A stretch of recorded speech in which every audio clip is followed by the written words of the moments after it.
equation in two variables simultaneously and we get uniform common solution, then such set of equation is known as simultaneous linear equation. Simultaneous linear equation म्हणजे एखादा example घेतलं x plus y is equals to 3 आणि x minus y is equals to 2. हे दोघं equation जर आपण एकाच वेळी सॉल्व्ह केले त्याला सायमल्टेनियस इक्वेशन म्हणतात. सायमल्टेनियसचे दोन प्रकार पडतात. एक म्हणजे एलिमिनेशन मेथड आणि सबस्टिट्यूशन मेथड.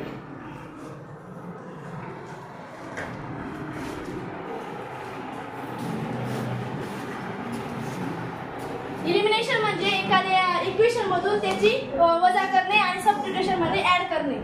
ऍड आणि वजा करणे म्हणजे सबस्टिट्यूशन आणि एलिमिनेशन म्हणजे वजा करणे. आपण एखादं एक्झाम्पल पाहू याचे.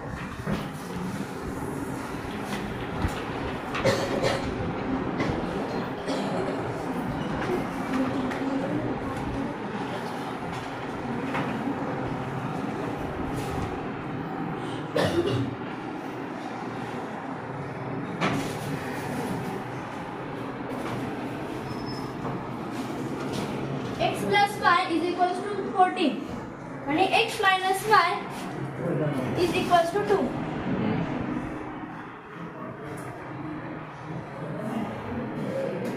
याचे कोएफिशिएंट सेम आहेत का दोघांचे? आणि किती व्हेरिएबल आहेत तिथं? 2.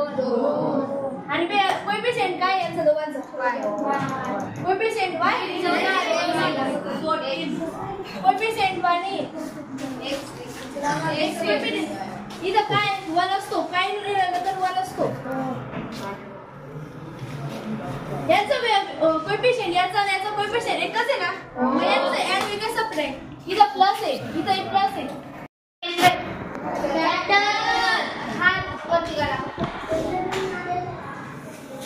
तू सांग. ट्रॅक्टर तू मी बघत शेवटचा रोटा खाली करा. शेतीचे सुधारित तंत्रज्ञान. सुधारित बियाणे. पूर्वी एका हंगामात तयार झालेल्या पिकांचे बियाणे सुरक्षित ठेवून पुढील हंगामात वापरण्याची पद्धत होती. म्हणजे पूर्वी ज्या सीझन मध्ये जे बियाणे तयार केले जायचे त्या दुसऱ्या सीझन मध्ये वापरले जायचे. त्यापासून मिळणारे उत्पादन कमी असे आता संशोधन करून सुधारित बियाणे तयार केले जाते. ज्वारी, गहू, भात, मूग अशा प्रत्येक पिकाचे सुधारित बियाणे बाजारात मिळते. म्हणजे जे मागच्या काळात होते ते बियाण्यांपासून आता जास्त म्हणजे जास्त धान्य देणारी चांगली असं बियाणे तयार होतात. ही बियाणे अधिक पीक देतात, बळी पडत नाही. तसेच काही बियाण्यांपासून पिकांची वाढ झपाट्याने होते. काही बियाणे कमी पाण्यातही भरघोस पीक देतात. म्हणजे